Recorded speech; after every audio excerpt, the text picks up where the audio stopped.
memantaskan diri. Sebab Allahnya sudah berjanji, at-thayyibatu lit-thayyibin, wat-thayyibuna lit-thayyibat. Perempuan baik-baik untuk laki-laki yang baik-baik, laki-laki yang baik-baik untuk perempuan yang baik-baik, perempuan yang tidak baik untuk laki-laki yang tidak baik, laki-laki yang tidak baik untuk perempuan yang tidak baik. Itu janji Allah Subhanahu wa taala dalam Al-Qur'an. Ustazah, saya ini perempuan baik-baik, kenapa suami saya tak baik? Ada yang tanya sama saya seperti itu. Saya bilang, bisa jadi suamimu belum baik, atau kamunya akan menjadi tidak baik. Jadi pilih mana satu yang kamu mau. Astagfirullah. Ya Allah. Saudara sekalian saya muliakan. Jadi seperti itu tuh masalahnya. Berusaha untuk itu. Dan jangan maksa. Sama Allah tuh jangan maksa. Ya Allah, karuniakan kepada saya jodoh dia itu ya Allah, si fulan bin fulan. Ya Allah, kalau dia bukan jodoh saya ya Allah, carikan untuk saya seorang laki-laki yang rupanya mirip dia, yang akhlaknya mirip dia, yang ibadahnya mirip dia. Ya Allah, daripada susah-susah mending dia aja ya Allah. Ini doa maksa namanya. Jangan begitu adik-adik, kita tidak pernah tahu. Kita tidak pernah tahu mana yang baik buat kita tuh, kita tidak pernah tahu. Adik-adik belajarlah dari saya. Saya sama suami tak kenal. Ya, langsung tegang dengar cerita saya nih. Saya sama suami, saya tak tahu rupa dia kecuali sesudah akad. Sudah akad nikah. Akad nikah pun saya tak tahu. Akad nikahnya di ruangan lain bersama dengan Habib Umar bin Hafid. Habis selesai akad, dia kemudian jumpa saya di majelis di halaman rumah orang. Halimah Ali Drus dipanggil ke samping rumah untuk berjumpa dengan suaminya. Suaminya? Ya Allah, kayak apa orangnya? Saya pun jumpa sama dia, kemudian saya salam sama dia, saya lihat, oh ini dia suami saya, oke. Oke, boleh. Jadi tak kenal. Makanya dia selalu cerita sama teman-temannya. Dia bilang, saya kawin kan, itu macam beli kucing dalam karung. Saya tak tahu Halimah tuh punya hidung atau tak punya. Ya Allah. Saudara sekalian saya muliakan, jangan pernah turun standar. Gitu ya. Jangan asal kita doanya, yang penting ya Allah dikasih saya jodoh. Tetap minta kepada Allah Subhanahu wa taala. Engkau berhak untuk meminta. Jangan merasa yang asal ada yang mau aja udah bagus saya. Jangan begitu. Siapa bilang begitu? Kamu berhak untuk yang lebih daripada itu. Namun jangan juga enggan terhadap konsep pernikahan. Ya, jangan juga enggan terhadap konsep pernikahan.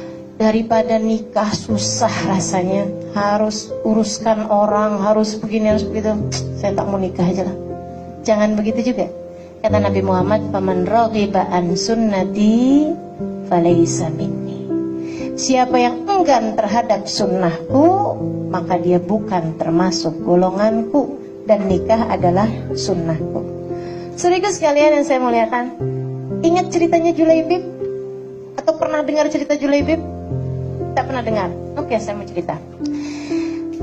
Ada dulu seorang sahabat Nabi Muhammad alaihissalam. Jadi ada orang di Madinah, miskin, jelek, tak jelas siapa bapak ibunya, pendek, hitam, nggak ada cakepnya ya ini ya. Nggak ada cakepnya, nggak punya rumah, hidupnya terkatung-katung di Madinah.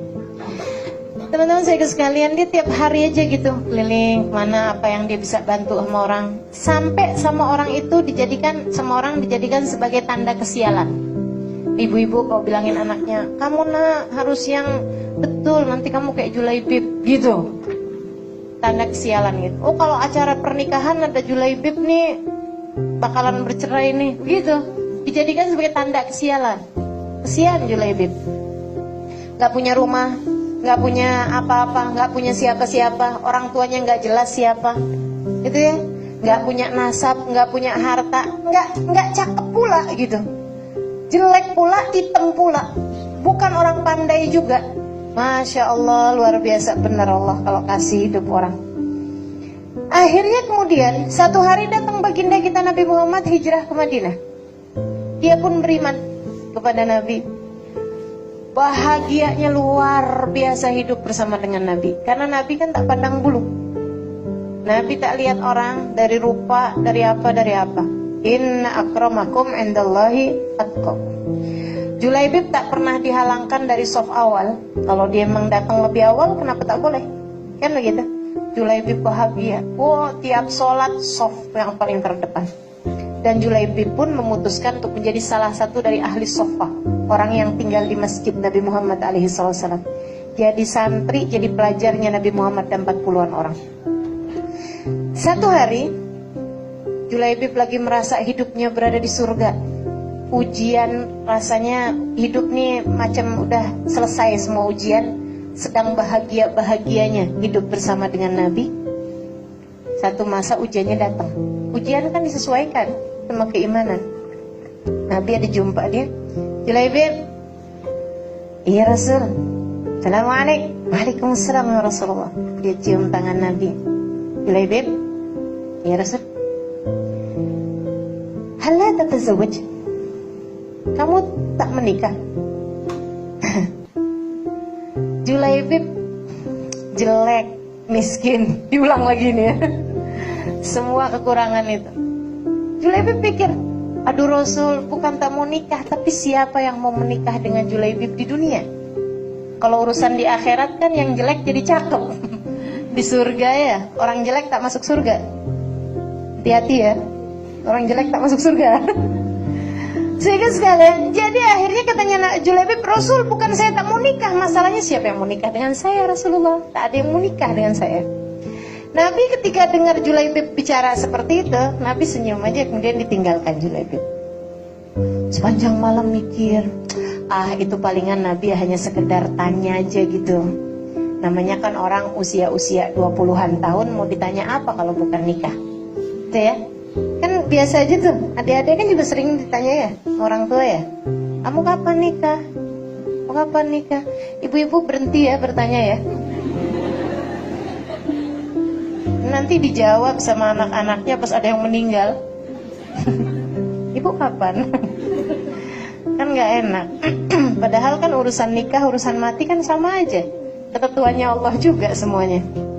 Jadi akhirnya kemudian besok harinya Julaibib kemudian dipanggil sama Nabi Muhammad. Ini sengaja dipanggil. Kalau yang hari pertama tuh tak sengaja berjumpa. Yang hari kedua nih sengaja dipanggil. Julaibib, aina Julaibib, kata Nabi gitu. Panggil Julaibib. Iya Rasul. Ya Julaibib. Iya Rasul. Hal la tatazawwaj? Kata Nabi, kamu tak mau nikah? Kamu tak nikah? Waman yatazawwaj ala Julaibib wa fid dunya? Nah, udah ditinggal lagi sama Nabi. Nabi kan gitu, tak memaksa, biarkan orang berpikir sendiri gitu. Jadi ibu-ibu tak payah paksa-paksa anak suruh nikah, ya. Biarin ya, tanya aja ke Nabi. Allah tatazawwaj. Kemudian besok harinya lagi, malam hari itu Julaibib tak boleh tidur. Ya Allah, saya nih jadi umat durhaka sekali. Nabi tanya macam itu, kemudian saya jawab kayak gitu. Ya Allah, ya Allah, ya Allah, salah saya. Harusnya sebagai seorang hamba, seorang umat, apapun yang diputuskan oleh Nabi Muhammad, saya harus ikut aja. Dia pun kemudian meneguhkan hati. Tapi mudah-mudahan Nabi tak tanya, katanya gitu. Subhanallah, besoknya Nabi tanya, aina Julaibib? Julaibib datang.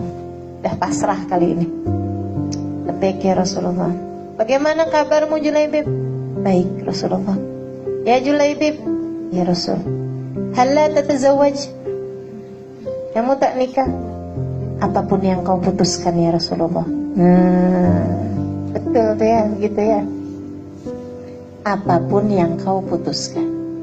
Nah ini adik-adik saudariku sekalian, kita juga harus begitu. Apapun yang Allah putuskan, masalahnya kita tak tahu. Allah putuskan apa bagi kita.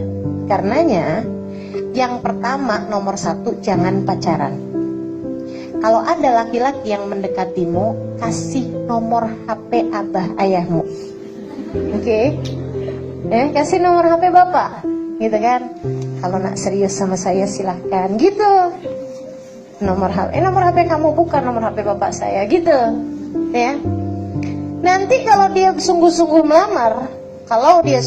melamar, tanyalah kepada Allah Subhanahu wa taala yang Maha tahu, inikah yang kau inginkan ya Allah?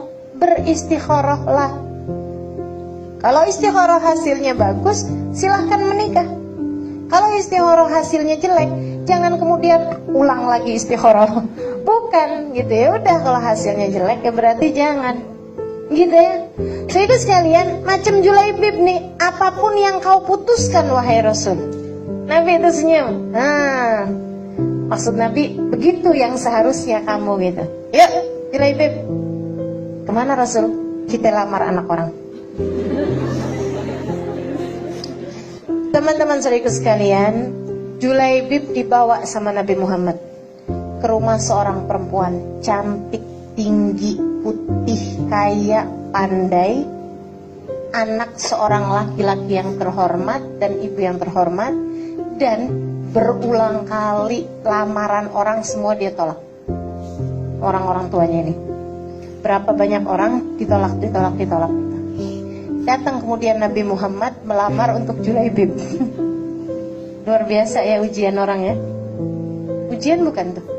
Ujian buat yang perempuan, ujian buat mertuanya, si ibu bapaknya. Datang Nabi Muhammad ke ayahnya nih. Waduh Rasul, mimpi apa saya Rasul? Kau datang ke rumahku. Masya Allah, ahlan wa sahlan bi Rasulillah. Silahkan masuk wahai Rasulullah. Nabi pun masuk. Kau sedang ada urusan di sekitar sini Rasul, kemudian datang ke rumahku. Tak, kata Nabi, saya datang ke sini memang untuk datang ke rumahmu. Masya Allah Rasul, kau menambah kemuliaan di atas kemuliaan kami. Maksudnya kedatanganmu udah mulia, apalagi memang sengaja datang, gitu kan. Dia bilang, ada kepentingan apa kiranya Rasul? Saya datang kemari untuk melamar. Masya Allah Rasulullah, luar biasa bahagianya hati ini. Masya Allah ya Rasulullah. Tak salah, tak silap memang. Maksudnya dia udah menolak lamaran-lamaran orang ini, tak salah. Kemudian Nabi Muhammad datang melamar anaknya gitu. Kata Nabi Muhammad, bukan untuk saya. Untuk siapa Rasulullah? Untuk Julaibib. Julaibib! Julaibibnya udah yang kan apa sih bilang. Ya.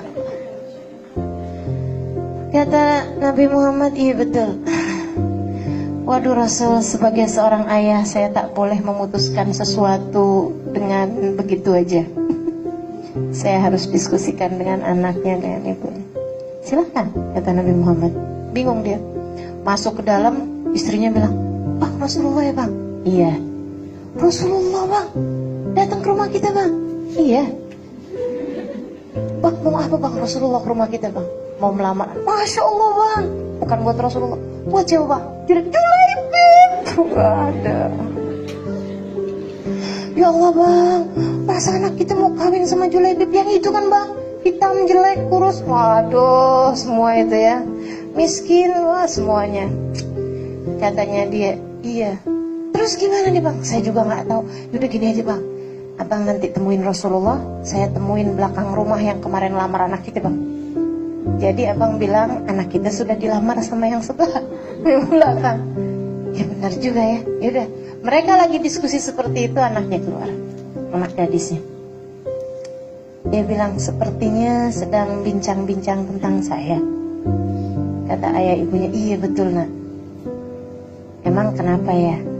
Itu Nabi Muhammad depan rumah melamar untukmu, tapi bukan buat Nabi. Buat siapa ya? Buat Julaibib. Oh, nggak terkejut, biasa aja. Kenapa? Beriman. Orang beriman tidak kagetan. Ayo coba liatin nih, dirinya kagetan apa enggak? Oh, gitu. Terus apa keputusan ayah dan ibu? Ya janganlah nak, masa kamu kawin sama Julaibib. Oh, ayah, ibu, boleh nggak saya punya keputusan sendiri? Memang kamu punya keputusan yang berbeda? Iya. Apa keputusanmu? Dia bilang kalau memang Nabi yang datang, bawa siapapun, saya tak akan lihat siapa yang dibawa sama Nabi. Saya hanya akan lihat yang membawanya. Nabi yang bawa. Saya baca dalam Al-Quran, wa makana li mu'minin wala mu'minatin idza qadallahu wa rasuluhu lahumul amr an yakuna lahumul khiyarata min amrihim. Tidaklah layak bagi orang laki-laki ataupun perempuan yang beriman kepada Allah dan Rasulnya apabila Allah dan Rasulnya telah membuat